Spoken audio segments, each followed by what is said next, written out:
আসসালামু আলাইকুম, সবাইকে স্বাগত আজকের পর্বে। আজ আমি আপনাদের জন্য নিয়ে এসেছি দারুণ মজার ক্রিসপি ক্রাঞ্চি কেএফসি ফ্রাইড উইংসের রেসিপি। বাচ্চাদের তো খুবই পছন্দের খাবার এটি। তো চলুন শুরু করি ঘরে কিভাবে সহজে ফ্রাইড উইংস বানানো যায়। আর এই ফ্রাইড উইংস বানানোর জন্য আমি নিয়েছি 700 গ্রাম চিকেন উইংস। এখন আমি এটাকে মেরিনেট করব। এর জন্য আমি এখানে নিয়ে নিচ্ছি 1 চা চামচ রেড চিলি সস, 1 চা চামচ ভিনেগার, হাফ চা চামচ আদার গুঁড়া, হাফ চা চামচ রসুনের গুঁড়া। আপনারা যদি চান আদা রসুনের পেস্টও ইউজ করতে পারেন। আর নিয়ে নিচ্ছি সামান্য লবণ, সেই সাথে নিয়ে নিচ্ছি লাল মরিচের গুঁড়া হাফ চা চামচ, আর কালো গোলমরিচের গুঁড়া সামান্য, আর হাফ কাপ দুধ। তো এই সবগুলো উপকরণ আমি ভালো করে চিকেন উইংসের সঙ্গে মিলিয়ে নিচ্ছি। আর এটাকে আমি 30 মিনিট ম্যারিনেট করে রাখবো। আপনি চাইলে যদি আপনাদের সময় থাকে আরও বেশি সময়ও ম্যারিনেট করে রেখে দিতে পারেন।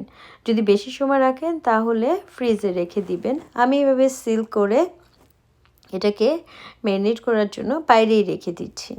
তো 30 মিনিট পর আমি চিকেনটাকে ওপেন করলাম। এখন আমি এটা একটা বোলে 2 কাপ ময়দা নিয়ে নিয়েছি। আর এই ময়দার মধ্যে আমি সামান্য একটু মশলা মেলাবো। তো সেজন্য আমি নিয়ে নিচ্ছি হাফ চা চামচ লবণ আর হাফ চা চামচ পাপরিকা।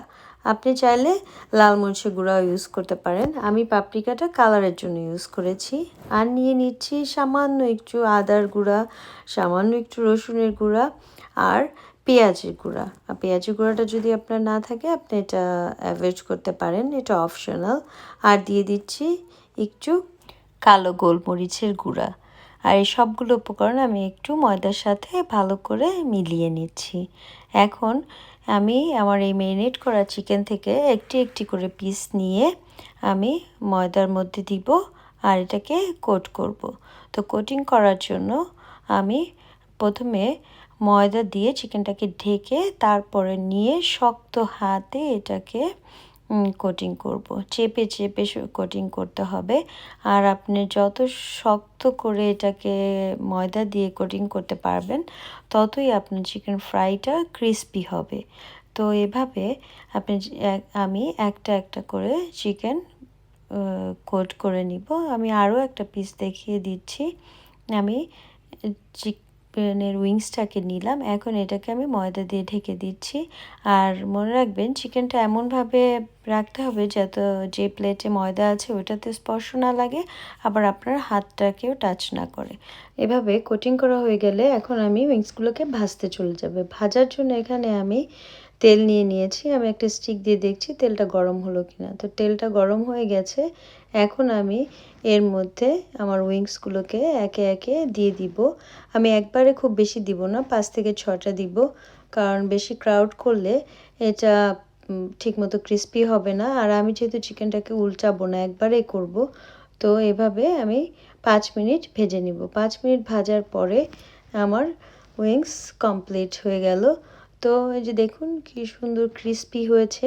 আমি সবগুলো তুলে নিয়ে আমি ভেঙে দেখাবো যে চিকেনটার ভিতরে কিভাবে সিদ্ধ হয়েছে। এই 5 মিনিটের মধ্যেই 5 থেকে 6 মিনিট ভাজতে হবে, তবে তেলটা খুব ভালো করে গরম করে নিতে হবে। আর এর মাঝখানে একবারও চিকেনগুলোকে আমি নাড়াচাড়া করব না, যেহেতু আমি ডিপ ফ্রাই করব। তো এখন এই তো আমি সবগুলোকে ভেজে নিয়েছি, সেই সাথে কিছু ফ্রাইসও নিয়ে নিয়েছি। দেখুন চিকেনের ভিতরটা কি সুন্দর সিদ্ধ হয়ে গেছে, জুসি জুসি, আর উপরটা ক্রিস্পি। তো আশা করি রেসিপিটি আপনাদের ভালো লেগেছে। ভালো লাগলে ট্রাই করবেন, কেমন হয় জানাবেন। আর আমার চ্যানেলটাকে সাবস্ক্রাইব করবেন, লাইক দিবেন। আমার আর আমার পরিবারের জন্য দোয়া করবেন। আমি আপনাদের জন্য দোয়া করব। সবাই ভালো থাকবেন। আল্লাহ হাফেজ।